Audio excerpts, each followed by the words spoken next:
Hi everyone. இப்ப நம்ம பார்க்க போறது லீ க்ரானிக்ஸ் ஆஃப் த மம்மி. இந்த படம் 2026ல தான் வந்திருக்கு. இது ஈவில் டெட்டோட டைரக்டர். உங்களுக்கு படம் பார்த்தீங்கன்னா, ஒரு பாடி ஹாரர் கான்செப்ட் தான்.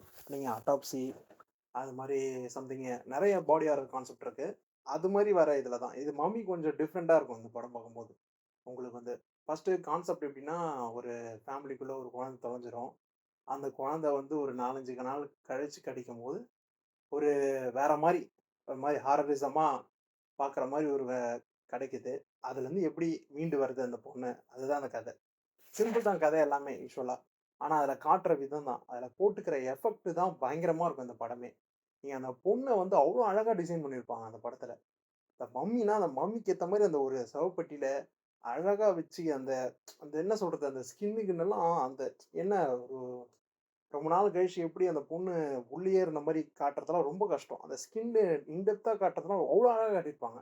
ஏன்னா வந்து இந்த எல்லாருமே சொல்லியிருப்பாங்க கொடூரமா இருக்கும், கொடூரமா தான் இருக்கும். ஆனா சில சீன்லாம் அப்படிதான் காட்டியாகணும் அந்த படம். அதுக்கு என்ன பண்றது? வேற வழி கிடையாதுல்ல. அதனால அதுக்கேத்த மாரியே இருக்கும். இந்த படம் வந்து பாருங்க. ஆனா வந்து தியேட்டர் போய் பார்க்குற மாரிலாம் இப்ப இருக்காது.